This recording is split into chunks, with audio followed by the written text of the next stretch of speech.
ఓం వసుదేవసుతం దేవం కంసచాణూరమర్ధనం దేవకీ పరమానందం కృష్ణం వందే జగద్గురుం. ఓం శ్రీ రాధాకృష్ణాభ్యాం నమ. ఓం కృష్ణం వందే జగద్గురుం అర్జునం వందే జగదేకవీరం. మనకిప్పుడు 19వ తేదీ మార్చి నెల 2026 సంవత్సరం నుంచి పరాభవనామ సంవత్సరం వస్తుంది. ఉగాది పండుగ మనకందరికీ కూడా వస్తుంది. అందువలన మన ఛానల్ సబ్స్క్రైబర్స్కి, ఫాలోవర్స్కి, మన అభిమానులందరికీ కూడా, మన ఛానల్ అభిమానులు అందరికీ కూడా ఉగాది నూతన సంవత్సర శుభాకాంక్షలు.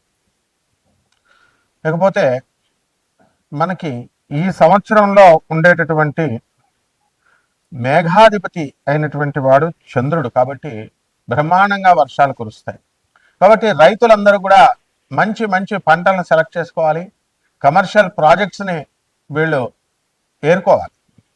ఎంతసేపు ఎప్పుడు వేసిన వరే వేసుకుంటూ కూర్చుంటే కమర్షియల్ క్రాప్స్ వేయమని చెప్పి అగ్రికల్చర్ సైంటిస్టులు, అగ్రికల్చరల్ యూనివర్సిటీలు, విద్యార్థులు చెప్తున్నారు. మరి అవి వేసుకుంటూ భూమి సారవంతంగా ఉండడం కోసం రైతులు వ్యూహాలు, ప్రణాళికలు మార్చాలి. చెరుకు, కందులు ఇవన్నీ పాత క్రాప్స్ అయినప్పటికీ కూడా ఎక్స్పోర్ట్స్, ఇంపోర్ట్స్ మీద దృష్టి పెట్టి మరి డ్రై ఫ్రూట్స్, మరి అలాగే ఈ చెర్రీ ఫ్రూట్స్ ఇలాంటివి ఏవైతే ఖర్జూరాలు ఏవైతే మరి విదేశాలకి ఎక్స్పోర్ట్ చేస్తే మంచి మనకి ఫలితాలు వస్తాయో అప్పట్లో మనకి పామాయిల్ బ్రహ్మాండంగా వేస్తాం. ఈ రకంగా ఈ సంవత్సరం మనకి మెట్ట పొలాలు కూడా బ్రహ్మాండంగా ఉంటాయి. ఆహార ధాన్యాలు, ధాన్యాధిపతి అయినటువంటి వాడు మనకి చక్కగా బుధుడయ్యాడు. కాబట్టి తెలుపు రంగు పంటలు బ్రహ్మాండంగా పండుతాయి, పెసలు బ్రహ్మాండంగా పండుతాయి, అపరాలు ధాన్యాలు అంటే కందులు ఇలాంటివన్నీ కూడా బ్రహ్మాండంగా పండుతాయి. ఇకపోతే సస్యాధిపతి అయినటువంటి వాడు శుక్రుడు అయ్యాడు. కాబట్టి మనకి మెట్ట పంటలు బ్రహ్మాండంగా ఉంటాయి. కందులు, చెరుకు, తర్వాత బెండకాయలు, వంకాయలు ఇలాంటివి నీరు తక్కువగా అవసరమయ్యేటటువంటివి. కానీ మనకి ఈ సంవత్సరం బ్రహ్మాండమైనటువంటి వర్షాలు కురుస్తాయి. ఇకపోతే రాజు మనకి గురుడు అయి ఉన్నాడు. అందువలన మనకి శాంతి, ప్రతి కుటుంబంలో కూడా శాంతి ఉంటుంది, ప్రతి ఇంటిలో శాంతి ఉంటుంది, దేశంలో శాంతి ఉంటుంది. మరి మీరు అడగొచ్చు, ఇరాన్ వార్ జరుగుతుంది కండి ఇజ్రాయెల్తోనూ అమెరికాతోనూ అంటే అవన్నీ కూడా అయిపోతాయి.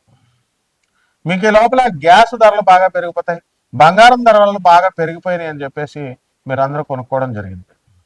మరి అవన్నీ కూడా బంగారం ధరలు తగ్గుతాయి అని మనం చెప్పాం.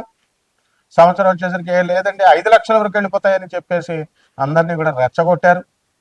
మరి గురుడు వక్రించి మళ్ళీ సవ్యదశలోకి వచ్చాడు. ఈ లోపల పరాభవనామ సంవత్సరం వచ్చింది. బంగారం ఒక 2 లక్షల కంటే కూడా వెళ్ళడానికి 2 సంవత్సరాలు పడుతుంది, 2027 వరకు కూడా. ఇకపోతే మంత్రి కుజుడై ఉన్నాడు. కాబట్టి ఎంతసేపు కూడా దూకుడు స్వభావంతో మంత్రి సలహాలు ఇస్తూ ఉంటాడు. అంటే మీ భార్య కూడా మనకి గొడవలు అంటే చిన్న గొడవని కొంచెం పెద్దగా చెప్పడం. ఇప్పుడు పక్కింటి వాళ్ళు రేడియో మీరు స్విచ్ ఆన్ చేశారు, మీరు రేడియో పెట్టుకున్నారు, వాడు గురుగురు గురుగురు అని ఉంటుంది. వాడు ఆ కాలంలో రేడియో ఇప్పుడు టీవీ అనుకున్నాం. ఆ సౌండ్ వచ్చినప్పటికీ మీకు వాడు గొణుకుతూ ఉంటాడు మీ మీద అసూయ, ఈర్ష్యలతో.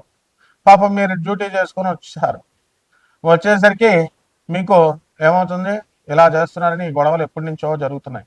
రెచ్చగొట్టేటట్లుగా చెప్తుంది మీ భార్య. దాంతో ఈయన గొడవకు పక్కగా వెళ్తాడు. వాడు రెడీగా సుత్తి పెట్టుకొని రోగాల పండ పెట్టుకుంటాడు. మీరు వెళ్ళగానే తల బద్దలు కొట్టేస్తాడు. కేసు జరుగుతుంది. చుట్టుపక్కల ఉన్నటువంటి వాళ్ళంతా కూడా మీ భర్త కొలీగ్స్, వీళ్ళందరూ కూడా మీ కొలీగ్స్ అందరూ కూడా సాక్ష్యాలు చెప్తారు. కానీ కోర్టులో ఆనరబుల్ జడ్జి ఏం చెప్తాడు, ఎందుకయ్యా మీకు ఉద్యోగాలు పోతాయి, అనవసరంగా అవుతుంది, పాపం జాలిపడి అంటే మీకు వచ్చినటువంటి మీ ఫ్రెండ్సే ద్రోహం చేసి మీకు ఉద్యోగం పోతుంది అతంది అని చెప్పేసి సాక్ష్యాలు తారుమారు చేస్తారు, కేసు నిర్వీర్యం చేస్తారు. మీరు 4 సంవత్సరాలు లాయర్లు మేపి గొడవలు పెట్టుకొని ఇవన్నీ కూడా బ్రెయిన్ ఉపయోగించకుండా చేసినటువంటి కారణాల వల్ల జరుగుతాయి. కాబట్టి ఇవి ప్రతి కుటుంబంలో కూడా ఈ సంవత్సరం పరాభవన సంవత్సరంలో జరుగుతుంది. పరాభవం అంటేనే అపజయం. ఈ సంవత్సరంలో అందరికీ కూడా ఎప్పుడు కూడా సూపర్ సక్సెస్లు వస్తాయని ఆశించొద్దు. వృత్తిలో వెన్నుపోటులు, అనైతికమైనటువంటి కార్యక్రమాలు ఇవన్నీ కూడా జరిగిపోతాయి. ప్రతి మనిషి కూడా మరి కపట స్వభావంతో ప్రవర్తించడం, ఈ రకంగా మీరు ఈ ప్రాభావనామ సంవత్సరంలో 12 రాసుల వారు కూడా ముందుకు వెళ్తూ ఉంటారు. ఆ తర్వాత సేనాధిపతి చంద్రుడు యుద్ధం చేయవా మొగుడా అని చంద్రుడిని పంపితే వెళ్ళి ఆర్బిట్రేషన్ చేసి నెగోషియేషన్స్ చేసి ఆ తర్వాత మధ్యవర్తిత్వం చేసి మరి యుద్ధాలు కలగకుండా చేస్తాడు. దేశంలోనే కాదు ఇంటిలో కూడా, మీరు ఇళ్లలో కూడా మరి శాంతి అనేటటువంటిది కొంతవరకు వస్తుంది. మరి భార్యాభర్తల మధ్య గొడవలు, 10 మందిని మీరు కొత్తగా పెళ్లి చేసుకొని ఆర్భాటంగా పెళ్లిళ్ళు చేస్తున్నారు, అత్యధికమైనటువంటి కట్నాలు ఇస్తున్నారు. కట్నాలు ఇవ్వడం నేరం, తీసుకోవడం నేరం అని చెప్పి చట్టం చెప్తున్నా సరే అదే పోలీస్ ఆఫీసర్లు, అదే ఆనరబుల్ జడ్జెస్, అదే లాయర్లకు కూడా తప్పడం లేదు ఈ యొక్క కట్నాలు ఇవ్వడం, కట్నాలు తీసుకోవడం. మరి చట్టాన్ని ఇంప్లిమెంట్ చేసే వాళ్ళే ఏం చేయలేకపోతున్నప్పుడు సామాన్య మానవుడు ఆర్భాటంగా కళ్యాణ మండపాలు 15 లక్షలు తీసుకోవడం, తర్వాత 52 వంటకాలంటూ బిల్డప్లు ఇస్తూ పక్కింటి వాడు పెట్టాడు మేము కూడా పెట్టాలి అని చెప్పి బిల్డప్ల కోసం వెళ్ళి అప్పుల పాలైపోతారు. మరి ఆ కాపురాలైనా నిలబడుతున్నాయంటే 10 మందిలో 8 కాపురాలు గొడవలతో కొట్టుకు చచ్చిపోతున్నారు. విడాకులకి, డైవర్స్లకి, కోర్టులకి వెళుతున్నారు. పోనీ ఆ కోర్టులో ఏమైనా వెంటనే మనకి ఏమైనా జడ్జిమెంట్స్ వస్తాయా అంటే మనకి అవి జడ్జిమెంట్స్ రావు, బెంచ్ మీదకే రావు. హైకోర్టులో వేసుకున్న కేసులు ఎన్నో సంవత్సరాలు పెండింగ్లో ఉన్నాయి. ఒక పక్క జనాభాతో పెరుగుదలతో కాంపిటీషన్ ఎక్కువైపోయి విద్యార్థులకి, యువతకి ఉద్యోగాలు లేవంటే మన గౌరవనీయులైనటువంటి చంద్రబాబు నాయుడు గారు మరి ఇంకా కనండి పిల్లల్ని, మేము 3వ కంటాము, మీరు కంటే కనుక ఖచ్చితంగా మేము 25,000 రూపాయలు ఇస్తాము, అలాగే జనాభా ఉండాలి అని చెప్పడం ఆయన మంచి ఉద్దేశంతో చెప్పినప్పటికీ కూడా ఇక్కడ నిరుద్యోగుల కాంపిటీషన్ అనేటటువంటిది విపరీతంగా పెరిగిపోతుంది. కాబట్టి దీనికి ప్రత్యామ్నాయ మార్గం మనం ఏం చేయాలి అంటే కాంపిటీషన్లో మనం నిలబడాలి, అడ్వాన్స్మెంట్ అవ్వాలి. అడ్వాన్స్మెంట్ ప్రతి విషయంలో కూడా కావాలి. టెక్నాలజీ పరంగా అడ్వాన్స్మెంట్ అవ్వడమే కాదు, ఆర్టిఫిషియల్ ఇంటెలిజెన్స్ వచ్చేసింది. మరి ఈ ఆర్టిఫిషియల్ ఇంటెలిజెన్స్ తో మనం అందరం కూడా సాఫ్ట్వేర్ ఇంజనీర్లు అందరినీ కూడా పనితీరు బాగాలేదు, పనితీరు టాస్క్ ఇచ్చినటువంటిది మీరు సరిగ్గా చేయలేకపోతున్నారు అనేటటువంటి కేవలం ఆ ఒక్క కారణాన్ని చెప్పే దమ్ము, ధైర్యం మేనేజ్మెంట్కి లేకుండా లే ఆఫ్లు, మాకు ప్రాజెక్ట్స్ లేవని చెప్పేసి మిమ్మల్ని పక్కకు తప్పించడం ఇలాంటివి జరుగుతాయి. ఇవన్నిటికీ కూడా ఆర్టిఫిషియల్ ఇంటెలిజెన్స్ బ్లేమ్ చేయకుండా మరి మనం ఏం చేయాలి అంటే మీనరాశి, ఈ మీనరాశి వారందరికీ కూడా ఏమండి బాబు మాకు ఎల్నెట్స్ ఏం జరుగుతుందండి, మేము ఫారెన్ వెళ్ళాలనుకుంటున్నామండి కానీ మాకు కోరికలు తీరట్లేదండి అని బాధపడే వాళ్ళు చాలా మంది ఉన్నారు. వీళ్ళ ఆదాయాలు పెరిగిపోతాయి. Just wait for another 4 months, you will be the king. 2 June 2026 సంవత్సరం వచ్చిన తర్వాత గురుడు పంచమంలోకి వచ్చిన తర్వాత కింగ్స్ అయిపోతారు మీరు.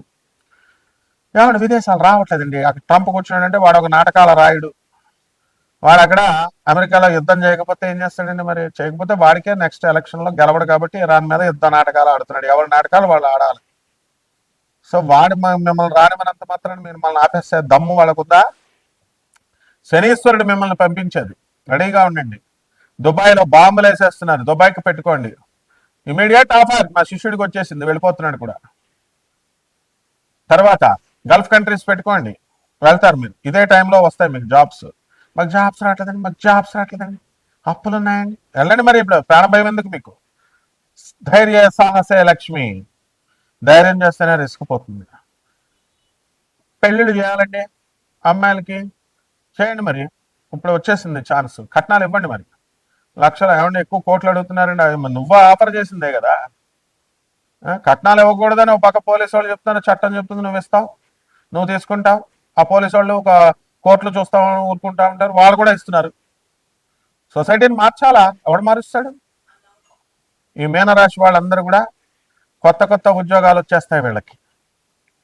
ఆ తర్వాత ఈ యొక్క మీనరాశి వారికి అందరికీ కూడా సంతానం లేనటువంటి వాళ్ళకి సంతానం కలిగేస్తుంది. ఐవీఎఫ్లు ఇవి అవి గవర్నమెంట్ హాస్పిటల్లోనే పెట్టిస్తున్నాడు మా చంద్రబాబు నాయుడు. ఏకంగా పిల్లల్ని ఎక్కువ కనమంటున్నాడు, కాంపిటీషన్ పెంచండి జనాభాని, బ్రహ్మాండంగా 25,000 ఇస్తాను మీకు. ఆయన పాపం మంచి ఉద్దేశంతో చెప్పిన జనాభా పెరిగితే ఇక్కడ ఫుల్ కాంపిటీషన్, ఇక్కడ ఉన్న వాళ్ళకే జాబులు లేవు ఇక్కడ. కాబట్టి ఈ రాశి వారికి అందరికీ కూడా మరి ఆదాయాలు బ్రహ్మాండంగా పెరిగిపోతాయి. బంధువులందరూ కూడా వస్తారు, ఫ్రెండ్స్ అందరూ వస్తారు, పార్టీలు, పబ్బాలు, తీర్థయాత్రలు అన్నీ కూడా తిరుగుతూ ఉంటారు. ఇళ్ళు లేనటువంటి వాళ్ళు ఇళ్ళు కొంటారు, స్థలాలు లేనటువంటి వాళ్ళు స్థలాలు కొంటారు, అప్పులన్నీ తీర్చేస్తారు. మీకు ఇవ్వాల్సినటువంటి అప్పులు వాళ్ళు కొద్దిగా టైం తీసుకొని జూన్ నెల నుంచి ఇవ్వడం జరుగుతుంది. మీకు ప్రేమ వివాహాల్లో సక్సెస్ ఉంటుంది, మరి చక్కగా బాధ్యత వస్తుంది. మీ పిల్లల పట్ల మీకు ప్రేమ అనురక్తి, వాళ్ళ వల్ల మీకు సుఖాలు సంతోషాలు వస్తాయి.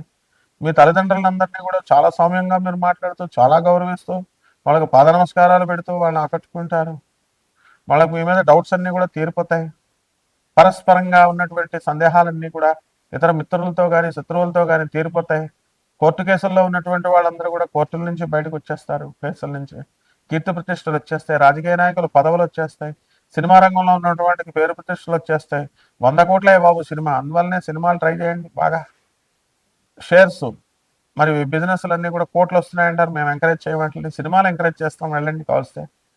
ఈ విధంగా పరిహారాలు ఏం చేసుకోవాలి? వెళ్ళండి శని జపం చేయండి, శని స్తోత్రాలు చదవండి, శనికి కిలోంపావు నల్ల నువ్వుల్ని నల్లని వస్త్రాన్ని పేద బ్రాహ్మణులకు శనివారం నాడు 8 గంటలకు దానం చేయండి. 5 డిసెంబర్ 2026 సంవత్సరం తర్వాత లాభంలోకి వచ్చేటటువంటి రాహుగ్రహ ప్రభావం వల్ల మండలాధిపత్యం వస్తుంది. రాజకీయ నాయకులకు కూడా మంచి దశ. ఈ రకంగా చేసుకున్నట్లయితే బ్రహ్మాండంగా ఉంటుంది. శుభమస్తు.